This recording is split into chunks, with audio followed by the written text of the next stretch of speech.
Je vous présente Pasteur Léon. Aujourd'hui, on va Ah, passer un bien. bon moment et on va parler du mariage, comme on avait déjà commencé. Mais D'accord, mais dis-nous, on n'a pas payé.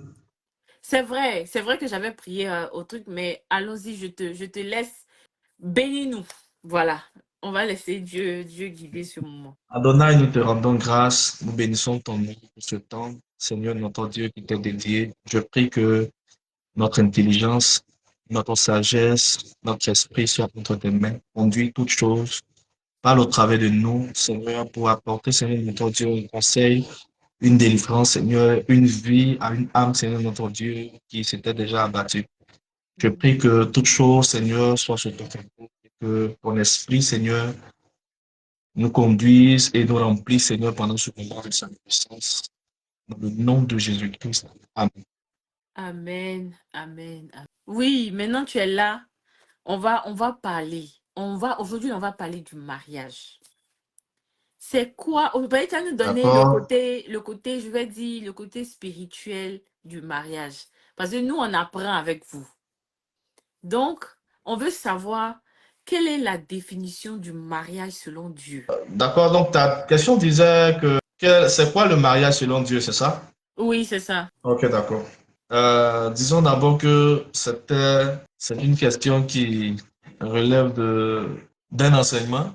Ça veut dire si on doit le développer dans toute sa profondeur, je pense pas que la nuit va nous suffire. Un peu Que seulement. parler de mariage, c'est parler de Dieu lui-même.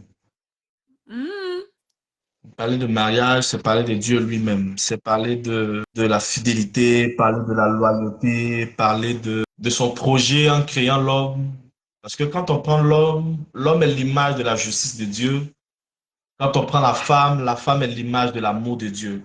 mhm, Là où sa justice agit sans faire de favoritisme, son mhm, amour quelque part dit qu'il faut pardonner. Donc, tu vois.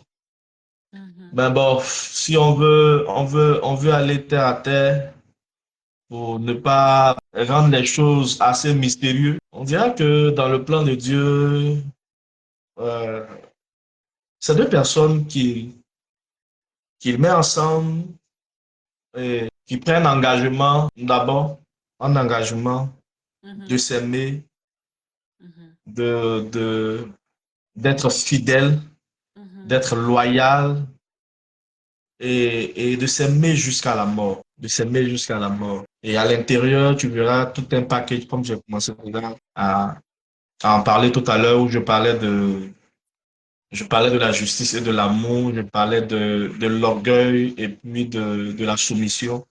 Quand tu prends l'orgueil, chez les hommes, on parlera de leur ego, mhm, et chez la femme, on parlera de la soumission. C'est le feu, c'est l'eau, c'est le soleil, c'est la lune. C'est un brassage, en fait, où Dieu se veut de révéler toute sa nature dans cette image qu'on appelle le mariage. mhm, C'est pourquoi il est dit que tout le monde doit se marier. La Bible dit que en, en, en Genèse 2, 24, si je ne me trompe pas, la Bible dit l'homme quittera son père et sa mère, s'attachera à sa femme. Mais est-ce que tout le monde est mariable? La question restera posée. Donc, en un mot, voilà un peu une petite image de ce que c'est le mariage pour ma part. Ne pas vraiment aller dans les mystères, puisqu'on ne pas, c'est ça. on veut pas, on va amener tout le monde à comprendre. Maintenant, Exactement. si tu penses qu'on va aller aussi dans les choses mystérieuses, il n'y a pas de Non, problème. on va Voilà, pas c'est aller trop bon. dans les choses mystérieuses parce que c'est pas tout le monde qui est adapté à ça, donc on va aller juste en surface. Mais tu as Voilà. dit, est-ce que tout le monde est... Bon, d'abord même avant, c'est vrai que le live passé, on a parlé un peu des hommes, mais quel est le rôle de D'accord. l'homme et de la femme dans le foyer?